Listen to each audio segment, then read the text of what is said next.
What's up everybody? Welcome to my channel. In this video today, we're going to be talking about the #1 side hustle that you can start today in Jamaica. But guess what? A lot of people are not going to do it because guess what? They're still sitting and waiting on somebody to come and solve their problem. Somebody to come and put things in their hand, right? And a lot of individuals are too lazy to even think about trying it.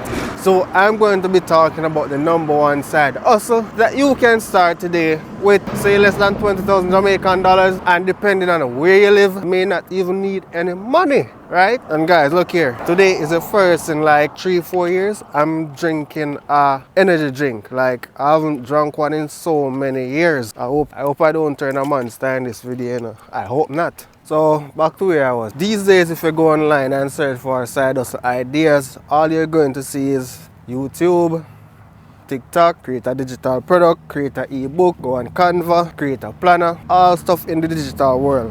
Great ideas, of course, right? All great ideas. Wow, I'm loving this view. Wow, nice shot, right? All great ideas. But sometimes we need to go back to the basic and focus on some basic things that is essential for humanity. Farming. A lot of individuals overlook farming as a side hustle, right? And you don't need a lot of money to get started in farming. If you live in another country, right, chances are you have access to a whole heap of land. We're in a bush. Like them bush down there's a whole heap of land. Guys, look what I just caught. Look what I just caught. It's tiny though. I think I'm gonna release it. There are some bigger ones here, but I'm gonna see if I can catch a couple more. Back to the wild, Willie. Alright, so I don't know where I stopped earlier.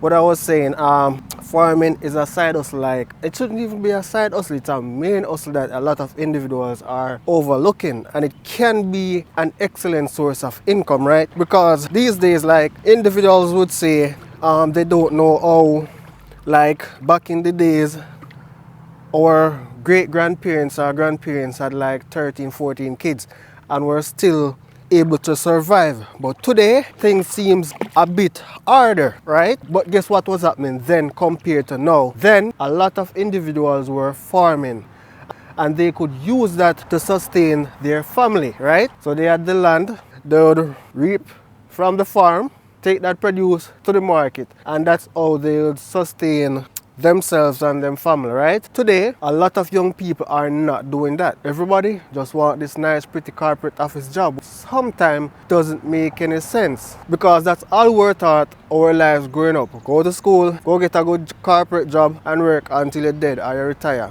That's pretty much it, right? Also, when you compare how people live today compared to like our grandparents and great-grands, they lived in houses where they had land.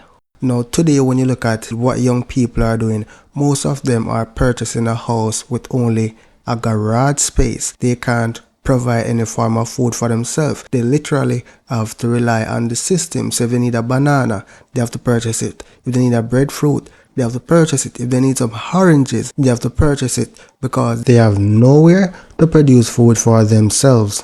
And I believe that it doesn't matter where you live, it's essential for you to be able to provide some form of food for yourself. So you don't have to be over-reliant on the system. Now, I am not saying John Doe shouldn't buy X or John Doe shouldn't buy Y.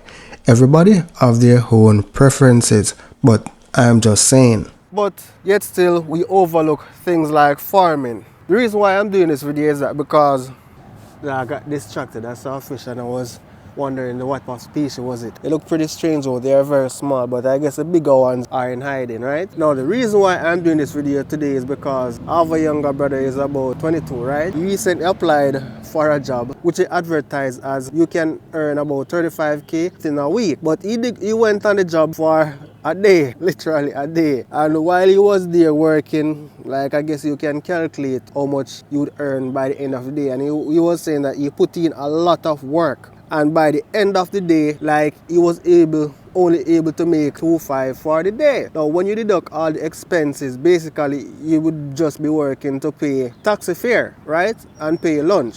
Now, I'm going to have to backtrack a little. A few years ago, he did an internship at a corporate company.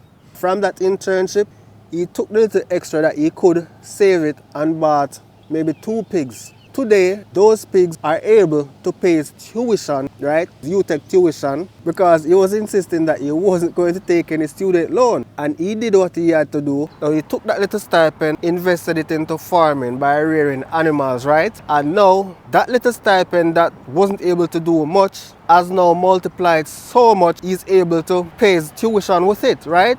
Now, like everybody else, he could have spent it, but guess what? He was exposed to books like The Richest Man in Babylon and Think and Grow Rich from early. So all the time that he was going to the company to work, all that was in his head was he need to invest the money and multiply it and make it work. And that's exactly what he did. Now, if he had took that money and said, all right, let's say he earned about 50,000, which it was less than that, right? Now, he was going to save this and use it to pay his tuition. He could not even do a semester, right? But now he invested it into farming.